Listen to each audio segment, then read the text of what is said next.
Hello everyone, good morning. This is Lourdes Chef again.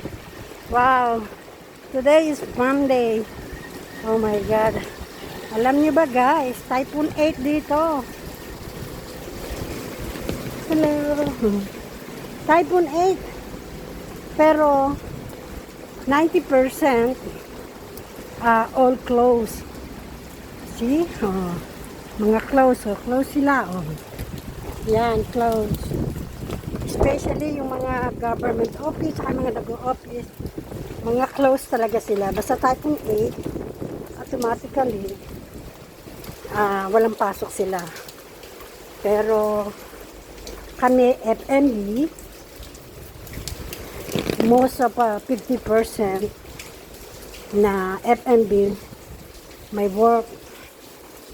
Hindi kami kasali sa Typhoon 8. Pero, pag Typhoon 9, automatically, wala na kaming pasok. Ganon. Pwede rin namang pag Typhoon 8, hindi ka pumasok, but, hindi ka nila babayaran. Parang lumalabas na absent pa. So, sayang din naman ng one day. So, kaya eto, pumasok na rin ako. Parang ang ghost town eh. Mga close ang shop. Tsaka ang lakas ng hangin. Eh dito, pag ang masama dito, pagka, siguro minsan, mas maganda lang hangin. Pag hangin, liparan. Pag naman ulan lang, minsan kasi ulan lang, mahina hangin. Pagka ulan, marami din lugar dito na nagpa-flooding. Ganon. So, ang mahirap niyan, pag pinagsama ang ulan, no, tingnan nyo guys, eh. Walang puro tahimik, eh. Tahimik, oh. Walang yata ang tao sa daan. Oh, tingnan. Kasama namin, no. Ang payong ko, sumasayaw. Basa buhok ko kasi.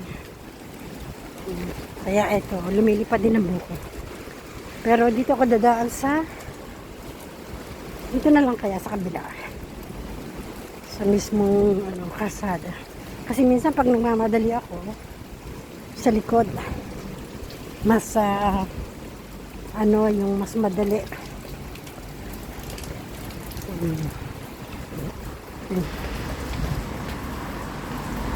Init. Mainit siya. Pag naglalakad ka na, masyado nang mainit.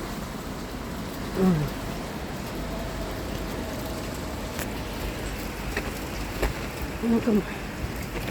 Lakas kasi yung hangin.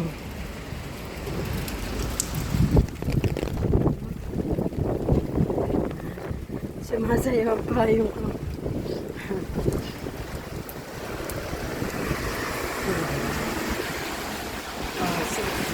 nakita niyo, oh. Walang masyadong tao. Hello, good morning.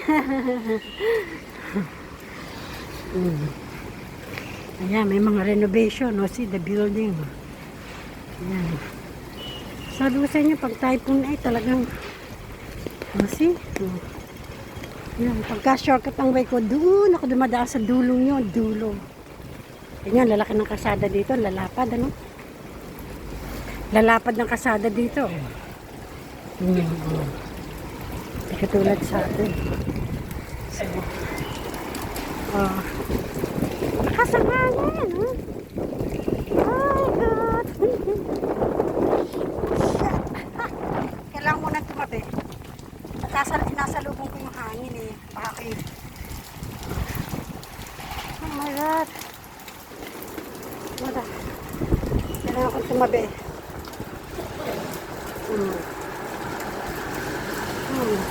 Ay, kabayo.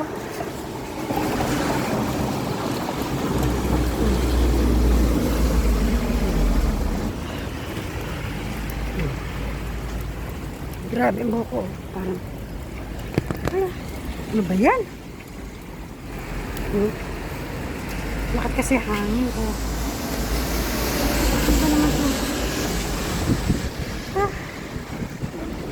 pa kasi mahawakan ng ayos yung payo. Pwede ko naman siyang patayin.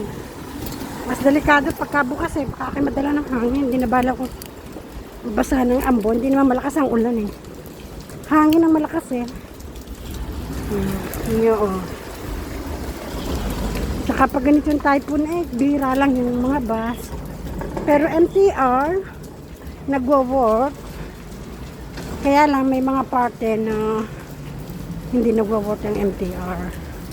Kasi lalo na pag malakas ang ulan, meron nagpa-flooding din sila sa ilalim. Kaya nga lang, hindi katulad sa atin sa Pilipinas na grabe ang flooding. O, yan.